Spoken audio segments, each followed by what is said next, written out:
नमस्कार किसान साथियों, आज की वीडियो में हम आपको बताने वाले हैं एक ऐसी फसल जिसको लगाकर मात्र 50 से 60 दिन में 1.5 से 2 लाख रुपए का शुद्ध मुनाफा कर सकते हैं।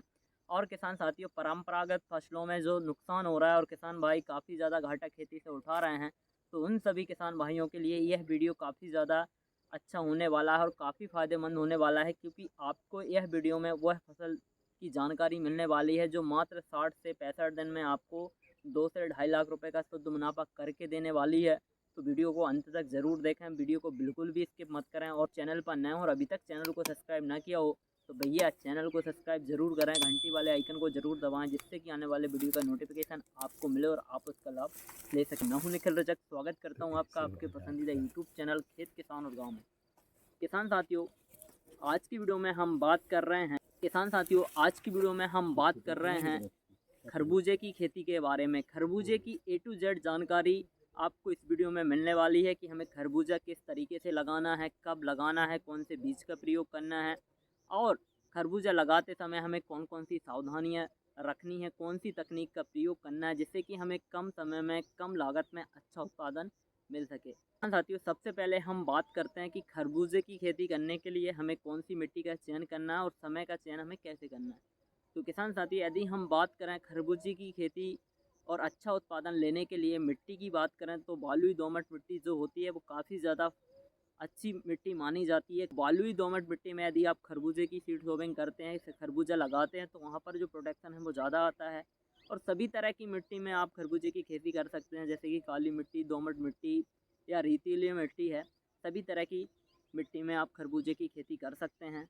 बात आती है समय की, तो किसान साथियों, अगेती यदि हम खरबूजा लगाने जाते हैं तो आप 15 जनवरी से 15 फरवरी तक आप खरबूजा लगा सकते हैं। अगेती खरबूजा 15 फरवरी के बाद भी आप 10 मार्च तक खरबूजे की बुआई कर सकते हैं। तो दोनों खरबूजे में आपको जो अगेती खरबूजा है उसका प्रोडक्शन थोड़ा कम आएगा और पछेती जो खरबूजा है उसका प्रोडक्शन ज़्यादा आएगा, लेकिन उसकी मार्केट प्राइस जो थोड़ी कम रहेगी। और अगेती खरबूजे की मार्केट प्राइस ज़्यादा मिलती है, तो मुनाफा आपको दोनों जगह एक सा होने वाला है। तो आप किसी भी समय खरबूजे की बुआई अपने खेत में कर सकते हैं। अब बात आती है कि हमें खरबूजा लगाते समय खेत की तैयारी कैसे करनी है।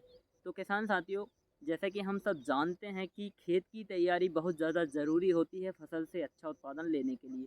तो खेत की तैयारी में हमें सबसे पहले गहरी जुताई करनी है। आप एक बार पल्टी प्लाऊ से गहरी जुताई करा दें। गहरी जुताई कराने के बाद 3 से 4 दिन की उसमें धूप दिखाएं, जिससे कि नीचे की मिट्टी में जो निगेटिव फंगस हैं, फाइटोथोरा है, पीथियम है, फिजीरियम है, उनकी जो कॉलोनियाँ हैं वो डेड हो जाएं और हमारी फसलों में फंगस जनित जो रोग हैं वो कम लगें। तो हमें धूप दिखाने के बाद में कल्टीवेटर चलाना है, जिससे कि मिट्टी सम हो जाए, खेत सम हो जाए। और उसके बाद में हमें रोटावेटर चलाकर मिट्टी को मुलायम कर लेना है, बारीक कर लेना है, जिससे कि हमारी फसल की जो ग्रोथ है वो अच्छी हो और पौधों की जो जड़ें हैं वो उनका विकास हो। खेत की तैयारी के बाद बात आती है खाद प्रबंधन की, बेसल डोज की। तो किसान साथियों, बेसल डोज और पोषण की जो बात है वो बहुत ज़्यादा ज़रूरी होता है किसी भी फसल से अच्छा उत्पादन लेने के लिए। यदि हम बेसल में अच्छा खाद उर्वरक और सही तरीके से खाद की मात्रा देते हैं तो हमारी फसल का जो प्रोडक्शन है वो ज़्यादा आता है और बीमारियां और रोग जो हैं वो कम आती हैं, क्योंकि फसल में सभी तरह के पोषक तत्वों की पूर्ति रहेगी तो वहाँ पर बीमारियां कम आएंगी। तो हमें एक कॉम्बिनेशन बना के खाद प्रबंधन में बेसल डोज में यूज़ करना है। तो आप यदि प्राकृतिक खेती करते हैं और अभी प्राकृतिक खेती स्टार्ट कर रहे हैं या रासायनिक खेती करते हैं, तो वहाँ पर आपको बेसल डोज इस तरीके से लेना है। सबसे पहले तो जब हम वेजिटेबल्स या फल वर्गीय फसलें होती हैं उनकी खेती करने जाते हैं, तो वहाँ पर हमें कंपोस्ट खाद की जो मात्रा है वो ज़्यादा देनी होती है। तो हम 4 से 6 ट्राली के समथिंग 1 एकड़ में कंपोस्ट खाद डलवाएं। जीवाणुओं के द्वारा कंपोस्ट की गई हुई खाद का प्रयोग करें। और इसके बाद में हमें इसमें प्रोम 50 केजी प्रति एकड़ के हिसाब से, जिप्सम 1 क्विंटल प्रति एकड़, रॉक फॉस्फेट 1 क्विंटल प्रति एकड़ के हिसाब से, गोवर्धन खनिज खाद आप 50 केजी प्रति एकड़ के हिसाब से दे सकते हैं। यदि आप रासायनिक खेती करते हैं और रासायनिक खेती में भी अच्छा प्रोडक्शन लेना चाहते हैं, तो वहाँ पर आप 50 केजी DAP, 25 केजी यूरिया और 25 केजी पोटेशियम MOP का प्रयोग कर सकते हैं। तो यह बेसल डोज हमें लेना है। इसमें आप 10 केजी सागरिका और 1 केजी ह्यूमिक एसिड भी ले सकते हैं। खेत पर डलवाना है रोटावेटर चलने से पहले। रोटावेटर चलने से पहले ये बेसल खाद आप डलवा दें और फिर रोटावेटर चलवा दें, जिससे कि खेत की मिट्टी में यह सारे खाद उर्वरक मिल जाएं और उनका जो बेनिफिट है वो हमें आगे चल के अपनी फसल में मिले। इसके बाद में बात आती है खाद प्रबंधन के बाद में बात आती है कि हमें विधि का चयन कैसे करना है, कौन सी विधि से खरबूजे की खेती करनी है जिससे कि प्रोडक्शन ज़्यादा आए, लागत कम लगे।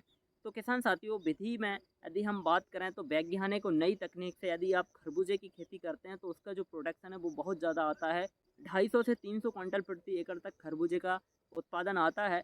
तो किसान साथियों, आपको ड्रिप और मल्चिंग की सहायता से खरबूजे की खेती करनी है तो आपको 1 एकड़ में ड्रिप और मल्चिंग का जो खर्चा है इस पर डिटेल्स वीडियो में बहुत जल्द लाने वाला हूं। आप कमेंट करके बताएं कि ड्रिप और मल्चिंग का जो खर्च है उसका वीडियो आना चाहिए कि नहीं आना चाहिए। किसान साथियों, आपको ड्रिप और मल्चिंग लगा के ही खरबूजे की खेती करनी है। यदि आप अगेती खरबूजा करना चाहते हैं या पछेती खरबूजा करना चाहते हैं तो आप ड्रिप से और मल्चिंग लगाकर ही खरबूजे की खेती करें। बहुत से बेनिफिट्स हैं, पानी कम लगता है, खरपतवार कम आते हैं, लागत कम लगती है और कम खाद उर्वरक में ही हमारी जो फसल है वो 100% होती है, अच्छी होती है और प्रोडक्शन भी लाजवाब, ज़बरदस्त और भयंकर आता है। तो हमें इस तरीके से विधि का चयन करना है। तो विधि का चयन करते समय आपको ध्यान रखना है, सबसे पहले तो आप बेड तैयार करें। बेड तैयार आपको कैसे करना है, बेड से बेड की दूरी 4 से 4.5 फीट रखें और बेड की ऊंचाई आधा से 1 फीट रखें, चौड़ाई 2.5 से 3 फीट रखें। इस तरीके से हमें बेड बनाना है। बेड बनाने के बाद में हमें ड्रिप की इनलाइन डालनी होती है, तो हम 16 mm वाली ड्रिप इनलाइन का प्रयोग करें। इसमें 2 लीटर का डिस्चार्ज होना चाहिए, 1 घंटे में 2 लीटर पानी हमारे प्लांट्स को मिलना चाहिए, तो हम वो वाली ड्रिप का प्रयोग करें। इसके बाद आप मल्चिंग सीड लगाएं, 20 माइक्रोन की मल्चिंग का प्रयोग करें और 4 फीट वाली मल्चिंग सीड लेते हैं तो काफ़ी अच्छी रहती है और 20 माइक्रोन की काफ़ी सही रहती है, कम में भी आ जाती है और यह खरबूजे की फसल के लिए काफ़ी सूटेबल मल्चिंग होती है, तो आप इसका प्रयोग करें। इसके बाद बात आती है कि किस्म का चयन। तो किसान साथी, यदि हम किस्म की बात करें तो बहुत सी वैरायटियां मार्केट में अवेलेबल हैं, हाइब्रिड वैरायटियां प्राइवेट कंपनियों की मार्केट में अवेलेबल हैं। आपके एरिया में जो भी वैरायटी प्रचलन में हो आप उस वैरायटी का चयन करें। और मैं पिछले 4 साल से खरबूजे की खेती कर रहा हूं, तो यदि मैं वैरायटी की बात करूं तो ट्रोपिका सीड का जो अनीता आता है वो काफ़ी अच्छी वैरायटी है, उसका प्रोडक्शन भी काफ़ी अच्छा आता है। पर प्लांट से 7 से 8 केजी खरबूजा हमें उससे मिलता है, तो हम उस वैरायटी को लगाते हैं। अब सिंजेंटा की वैरायटी आती है, सेमिनस की जो वैरायटियाँ आती हैं उनका भी प्रयोग कर सकते हैं और बीएसएफ की लालेपुर 257 जो वैरायटी है वो भी काफ़ी अच्छी है, आप उसको भी लगा सकते हैं। तो आप अपने एरिया के हिसाब से वैरायटी का चयन कर लें। और यदि हम बात करें कि 1 एकड़ में कितने प्लांट्स लगते हैं और कितना बीज लगता है, तो किसान साथी, यदि हम प्लांट्स की बात करें तो 1 एकड़ में 7 से 8 हज़ार पौधे लगते हैं। 150 से 200 ग्राम बीज खरबूजे का लगता है, तो आप इस तरीके से बीज का चयन करें।